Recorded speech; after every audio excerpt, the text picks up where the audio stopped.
अस्सलाम वालेकुम नाज़रीन, मैं हूँ सैयद जवाद हमदानी। यकीनन सारे लोग ठीक ठाक होंगे। नाज़रीन, पिछले दिनों जिस तरह से तहरीक इंसाफ के हवाले से बात की गई कि आज़ाद कश्मीर के अंदर पाकिस्तान तहरीक इंसाफ रजिस्टर्ड नहीं है, इस हवाले से हमारे साथ आज मौजूद हैं राजा मंसूर खान साहब, जो एडिशनल जनरल सेक्रेटरी हैं पाकिस्तान तहरीक इंसाफ आज़ाद कश्मीर के। अस्सलाम वालेकुम सर। वालेकुम जी, थैंक यू हमदानी साहब। सर बहुत शुक्रिया आपका कि आपने टाइम दिया। सबसे पहले तो आपको सर मुबारक हो कि आपकी जमात जो आज़ाद कश्मीर में रजिस्टर्ड हो चुकी है।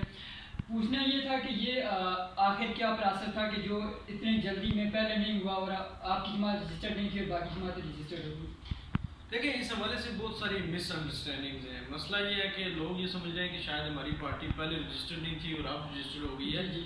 असल इसका बैकग्राउंड और सियासत बाग ये है कि इलेक्शन कमीशन ने एक नया एक एक्ट पास किया और जिसके तहत उन्होंने तमाम जमातों की जो रजिस्ट्रेशन थी उनको पीछे से मुअत्तल करते हुए तमाम नई पार्टियों को ये दावत दी कि आप नए सिरे से एक रजिस्ट्रेशन का प्रोसेस शुरू करें और उसकी रिक्वायरमेंट भी अब ये डिफरेंट हैं और उसके तहत आप नए सिरे से रजिस्टर करें।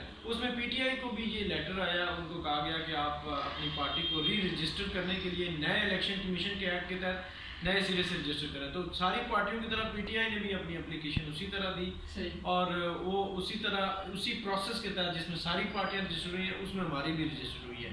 अब फ़र्क सिर्फ ये हुआ कि जो जहाँ के लोगों ने इस मिसअंडरस्टैंडिंग फैलाई या कन्फ्यूजन फैलाई वो ये थी कि ये कहा गया कि पहला जो नोटिफिकेशन हुआ चूँकि उसमें पीटीआई शामिल नहीं थी तो लोगों को ये लगा कि पीटीआई शायद इलेक्शन कमीशन में रजिस्टर्ड है ही नहीं।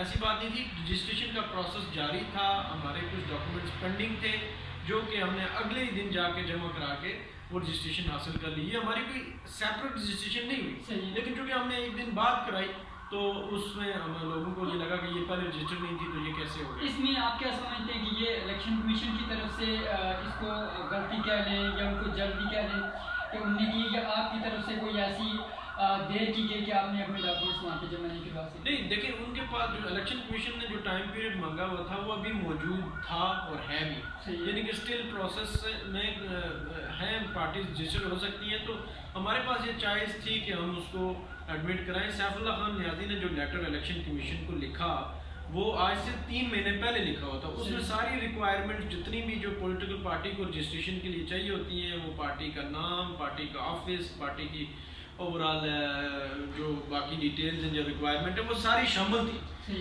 उसमें जो एक चीज़ अगर कोई मिसिंग थी तो वो उन्होंने हमें कहा हुआ था और हमने अगले दिन उनको जमा करा के वो ले ली। सही है।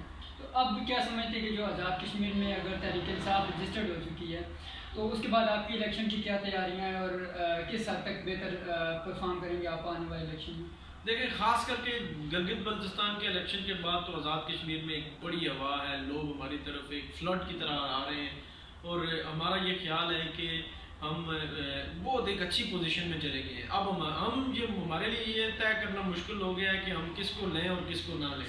हमारी पहली कोशिश ये है और इमरान खान साहब की हिदायत भी ये है कि पार्टी के अंदर जिन लोगों ने अरसे से जो पार्टी की कमिटमेंट के साथ खड़े हैं उनको प्रायोरिटी दी जाए, उनको मौका दिया जाए, बजाय कि हम दूसरी पार्टियों से ज़्यादा लोग लें और फिर हुकूमत बनाएं। हम कोशिश कर रहे हैं कि पार्टी के अंदर जो लोग हैं उनको स्ट्रेंथन करके हम इक़्तिदार में आएँ और हमें पूरी कोशिश है, चूँकि ग्राउंड बिल्कुल तैयार हो चुका है, लोगों का एक जम्मे गफीर है जो हमारी तरफ आ रहा है और ग्रास रूट लेवल पे आ रहा है। हमने तंजीमी स्ट्रक्चर को बेहतरीन बना दिया है, हम यूनियन काउंसिल लेवल पे चले गए हैं, हमारे पास एक बेहतरीन ऑर्गेनाइजेशन बन चुकी है और उसके साथ साथ जो इमरान खान साहब की ओवरऑल पॉलिसीज़, जो इकनॉमिक पॉलिसीज़ इंप्रूव हो रही है पाकिस्तान के अंदर, मसला कश्मीर पे उनकी जो स्टांस है वो बहुत क्लियर होकर सामने आया। तो कश्मीरी बड़े होपफुल भी हैं और पुरुम्मीद भी हैं और पुरजोश भी हैं कि वो इंशाल्लाह एक भरपूर हुकूमत बनाने में कामयाब हो जाएगी। सर, मसला कश्मीर के हवाले से बात की तो आप जिस तरह से अभी पहले जो भारतीय रियासती दहशतगर्दी थी वो मकबूजा कश्मीर के अंदर भी थी और LOC के इस तरफ जो कश्मीरी आज़ाद कश्मीर के जो शहरी थे उनको निशाना बनाया था।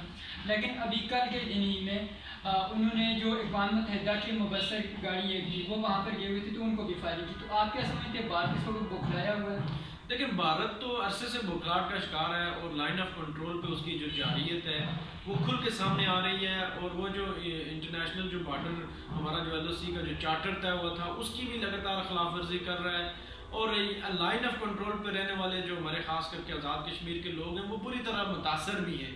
और यही बात है कि इमरान खान साहब बार बार ये आवाज़ लेके इंटरनेशनल दुनिया में जा रहे हैं कि भारत जिस बुखलाहट का शिकार है और उसे ये लग रहा है, ख़ास करके 5 अगस्त के बाद जो उन्होंने अहमकाना हरकत की है जो कश्मीर की आइडेंटिटी को, शनाख्त को और उसके शख्स को चेंज करने की, उसके बाद तो उनको किसी लेवल पे कंट्रोल नहीं हो रहा। और ख़ास करके जो मोदी सरकार ने अपना एक फाशिस्ट माइंडसेट जो दुनिया के सामने पेश किया है, उसकी वजह से भारत के अंदर से कई तहरीकें शुरू हो गई हैं, जो उनके ओवरऑल जो एक्सट्रीमिस्ट माइंडसेट जो है, जो सबसे बड़ी जमहूरियत और सेकुलर मुल्क होने का दावेदार अब दुनिया के सामने एक्सपोज हो रहा है। तो वो इस बौखलाहट में पाकिस्तान को प्रेशर देने की कोशिश कर रहा है और लाइन ऑफ कंट्रोल में हमारे जो कश्मीरी बस्ते हैं वो बड़े डिस्टर्ब हैं इस मामले को लेकर। और उसी की जो आपने एक बात कही कि यूनाइटेड नेशन की गाड़ी के ऊपर भी उन्होंने हमला किया, तो ये उनकी बौखलाहट का एक मुंह बोलता सबूत है। सही है।